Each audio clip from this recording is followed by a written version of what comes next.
आपने मांग पक्ष को देखा।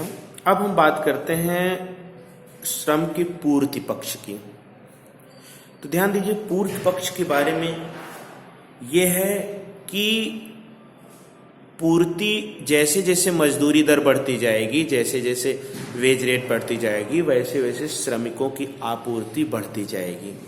अर्थात जो श्रम का पूर्ति वक्र है वह नीचे से ऊपर की तरफ उठता हुआ होता है। ध्यान दीजिए, कौन श्रम की पूर्ति कौन करता है? तो श्रमिक करता है। अगर वह जैसे जैसे कार्य ज्यादा करता है तो उसे त्याग करना पड़ता है। क्या करना पड़ता है? त्याग करना पड़ता है, अपने आराम का, अपने समय का, अपने अन्य कार्य का। तो जैसे जैसे वो त्याग करता जाता है तो ध्यान दीजिए, त्याग की इंपॉर्टेंस बढ़ती जाती है। अगर आप त्याग ज्यादा कर रहे हैं, आपको समय कम मिल रहा है, तो त्याग की इंपॉर्टेंस बढ़ती जाएगी। इसीलिए वह त्याग करने के लिए ज्यादा कीमत भी चाहता है। अर्थात मजदूरी ज्यादा होगी तभी श्रम की आपूर्ति ज्यादा होगी। और दूसरा पॉइंट, जैसे जैसे श्रम की मजदूरी दर बढ़ती है तो वो लोग भी जो कम मजदूरी पर कार्य नहीं करना चाहते लेकिन एक सीमा से ऊपर की मजदूरी पर वो भी कार्य करने को प्रस्तुत हो जाते हैं। अर्थात जैसे जैसे मजदूरी दर बढ़ती है वैसे वैसे लेबर की पूर्ति बढ़ती है। आप देखिए, इस प्रकार का ग्राफ बनेगा। ये देखिए, ये यहाँ W है, वेज रेट हम ले रहे हैं, और ये ले रहे हैं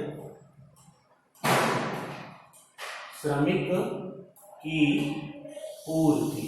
श्रमिक की पूर्ति ले रहे हैं और ये वक्र इस ढंग से होता है, ये ऊपर की ओर उठता हुआ जाता है। अर्थात जब इतनी मजदूरी है तो इतने श्रमिक मिल रहे हैं, और जब मजदूरी बढ़ गई तो श्रमिक की पूर्ति बढ़ गई। देखिए, W1 मजदूरी पर S1 श्रमिक हैं और W2 मजदूरी पर S2 श्रमिक हैं। अर्थात इनकी पूर्ति लगातार बढ़ रही है। ध्यान दीजिए, यहां पर हमें आपको दो प्रभाव के बारे में बताना है कि उन दोनों प्रभाव के संयुक्त परिणाम के नाते ही कभी कभी जो ये श्रम का पूर्ति वक्र है वो पीछे की तरफ मुड़ जाता है। ठीक है, पीछे की तरफ मुड़ जाता है। तो दो प्रभाव होंगे, एक प्रभाव होगा आय प्रभाव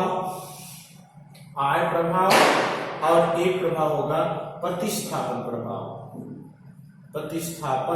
प्रभाव। ठीक है, तो जो है प्रतिस्थापन प्रभाव ये बताता है कि यदि मजदूरी की दर ज्यादा होगी तो श्रमिक जो है आराम के स्थान पर कार्य को प्रतिस्थापित करेगा। अर्थात कार्य ज्यादा करेगा, आराम कम करेगा। और जब मजदूरी ज्यादा हो जाती है तो फिर उसका आय प्रभाव शक्तिशाली हो जाता है। अर्थात अब वह अपना कार्य के स्थान पर आराम को प्रतिस्थापित करेगा। अर्थात कार्य कम करेगा, आराम ज्यादा करेगा। क्यों ऐसा करेगा? क्योंकि वह मजदूरी दर ज्यादा है, कम ही कार्य करके अपनी सुख सुविधाओं को वह जुटा सकता है। और इसलिए दूसरी चीज कि जब तक यह प्रतिस्थापन प्रभाव, सब्स्टिट्यूशन इफेक्ट, यह इनकम इफेक्ट, आय प्रभाव से ज्यादा होगा, तब तक तो यह कार्य अधिक करेगा, आराम कम करेगा, ये अर्थात श्रम की पूर्ति बढ़ती जाएगी। और जैसे ही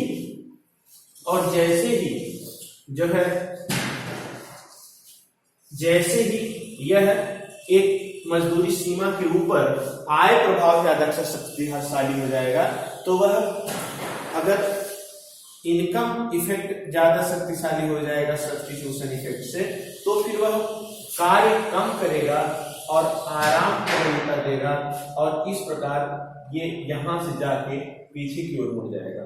अर्थात यहां तक क्या है, यहां तक प्रतिस्थापन प्रभाव ज्यादा है इनकम इफेक्ट से, और इधर क्या है, इधर इनकम इफेक्ट ज्यादा है प्रतिस्थापन प्रभाव से।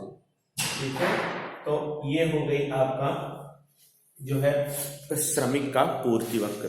ठीक है, तो अब हम ये देखते हैं कि संतुलन कहाँ होगा? तो आप जानते हैं संतुलन उस बिंदु पर होगा जहां श्रमिक का मांग वक्र और श्रमिक का पूर्ति वक्र एक दूसरे को काटते हैं। ठीक है, अब यहाँ यदि हम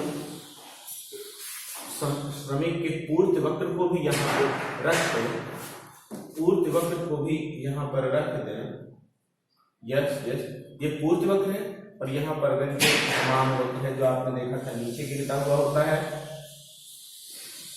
ये मांग वक्र है, यहाँ पर दोनों को रख देते हैं और इस बिंदु पर दोनों काटते हैं। ठीक है, तो यही वेज रेट का निर्धारण होता है और कितने ON लेबर की आपूर्ति होगी। ठीक है, लेकिन यहां एक चीज ये महत्वपूर्ण है कि यहां पर लेबर है जो एक साधन है, इसलिए लेबर की मजदूरी का निर्धारण दो बाजार की स्थितियों पर निर्भर करेगा। एक तो वह जो वस्तु उत्पादित कर रहा है वस्तु बाजार में कैसी प्रतियोगिता की स्थिति है, और दूसरा साधन बाजार में कैसी प्रतियोगिता की स्थिति है। क्योंकि लेबर की मांग डेराइव्ड डिमांड है, तो इस प्रकार इन दोनों ही मार्केट की सिचुएशंस के आधार पर यह तय होगा कि श्रमिक का शोषण हो रहा है कि नहीं शोषण हो रहा है, कितनी मजदूरी दर का निर्धारण हो रहा है। ठीक है, ये मैं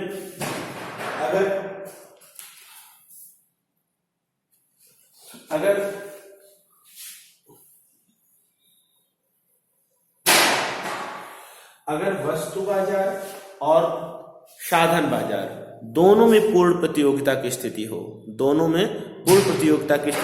तो आप जानते हैं अगर वस्तु बाजार में पूर्ण प्रतियोगिता की स्थिति होगी तो सीमांत आय उत्पाद के बराबर होगा सीमांत मूल्य उत्पाद के। ठीक है, ये मैंने बताया था। और संतुलन की स्थिति में यही सीमांत आय उत्पादन बराबर हो जाएगा सीमांत वेज रेट बराबर एवरेज वेज रेट, क्योंकि पूर्ण प्रतियोगिता में ये स्थितियां पाई जाती हैं। ठीक है, क्योंकि आप जानते हैं पूर्ण प्रतियोगिता में मार्जिनल वेज रेट और एवरेज वेज रेट दोनों बराबर होंगे और सीमांत आय उत्पाद और सीमांत मूल्य उत्पाद बराबर होंगे। दोनों ही साधन बाजार में अगर पूर्ण प्रतियोगिता की स्थिति होगी तो ध्यान रखिएगा यहां पर लेबर का कोई भी शोषण नहीं होगा। ठीक है, अब यदि हम बात करें श्रम बाजार में तो पूर्ण प्रतियोगिता है। ठीक है, यदि हम ये बात करें कि श्रम बाजार में तो पूर्ण प्रतियोगिता है, देखिए श्रम बाजार में पूर्ण प्रतियोगिता का मतलब क्या हो गया, ये देखिए इसका मतलब मजदूरी दर तो पहले से ही फिक्स है, एवरेज वेज रेट बराबर मार्जिनल वेज रेट। और अगर श्रम बाजार में पूर्ण प्रतियोगिता है तो आप जानते हैं पूर्ण प्रतियोगिता में मजदूरी दर पूरे उद्योग में श्रमिकों की मांग पूर्ति के आधार पर तय हो गई, मतलब ये एवरेज वेज रेट हो गया, ये बराबर मार्जिनल वेज रेट हो गया। ठीक है, और लेकिन साधन बाजार में अपूर्ण प्रतियोगिता है। साधन बाजार में क्या है, अपूर्ण प्रतियोगिता है। तो आप जानते हैं ये सीमांत आय उत्पाद ऐसे होगा और ये होगा मार्जिन वैल्यू प्रोडक्ट ऐसे होगा। ठीक है, क्यों ऐसा होगा, क्योंकि आप जानते हैं कि सीमांत आय उत्पादकता बराबर होता है मार्जिनल फिजिकल प्रोडक्टिविटी गुणे सीमांत आय, और मार्जिनल वैल्यू प्रोडक्टिविटी बराबर होता है मार्जिनल फिजिकल प्रोडक्टिविटी गुणे औसत आय। तो क्योंकि अपूर्ण प्रतियोगिता में ये ज्यादा होता है ये कम होता है, इसलिए यहाँ भी ये ज्यादा ये कम है। तो आप जानते हैं संतुलन में तो जहां होगा जहां सीमांत आय प्रोडक्ट सीमांत वेज रेट को काटे अर्थात इस बिंदु पर संतुलन होगा। ठीक है, यहाँ मजदूरी दर है, यहाँ श्रमिकों की संख्या है, तो यहाँ संतुलन होगा। किंतु और लेबर ये मजदूरी दर यहाँ निर्धारित हो जाएगी OW1 और इतना श्रमिकों की मांग हो रही है OM, लेकिन यह जो मजदूरी दर है NE यह सीमांत मूल्य उत्पाद से इतना कम है। ये देखिए ET इतना कम है। ठीक है, मतलब यह सीमांत आय उत्पाद के बराबर तो है बट सीमांत मूल्य उत्पाद से इतना कम है ET। तो यह जो पीटी हो गया, पीटी, ये इसी को हम बोलते हैं एकाधिकारी शोषण। एकाधिकारी शोषण। एकाधिकारी शोषण का मतलब यह शोषण इसलिए हो रहा है कि वस्तु बाजार में पूर्ण प्रतियोगिता की स्थिति नहीं है, इसीलिए उसको जो कीमत मिल रही है वह सीमांत आय उत्पादकता के बराबर मिल रही है, जो सीमांत मूल्य उत्पादन से कम है। ठीक है। और यदि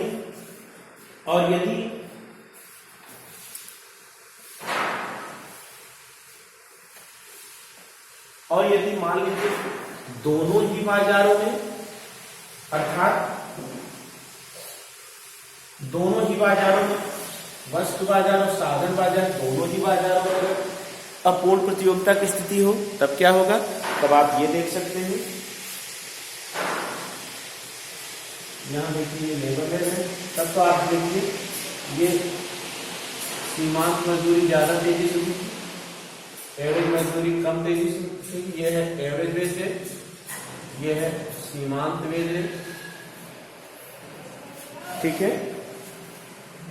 आप जानते ही हैं कि मजदूरी दर, अगर सीमांत मजदूरी उठ रही है तो औसत मजदूरी दर से वो तेज दर से उठेगी। तो अगर यह साधन बाजार में अपूर्ण प्रतियोगिता के नाते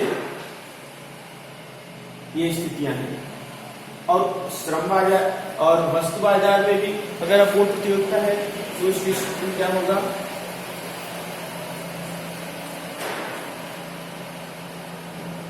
ये सीमांत मूल्य उत्पादकता हो जाएगी, ये सीमांत आय उत्पादकता हो जाएगी। ठीक है। संतुलन कहाँ होगा? संतुलन आप जानते हैं, सीमांत मजदूरी सीमांत आय उत्पादकता को काटे, संतुलन इस बिंदु पर होगा। ठीक है। इतने श्रमिकों की मांग होगी, लेकिन ध्यान दीजिएगा कि यहाँ इन दोनों में जो ये अंतर है, ये सीमांत और मूल्य उत्पादकता और इसमें जो अंतर है ई के, यह एकाधिकारी शोषण है, और यह जो ई टी है, इतना जो अंतर ये हो रहा है, यह श्रम बाजार में अपूर्ण प्रतियोगिता के नाते है, अर्थात श्रम को खरीदने वाले बाजार में अपूर्ण प्रतियोगिता है, यह क्रेताधिकारी शोषण है। तो ई के क्या हो गया?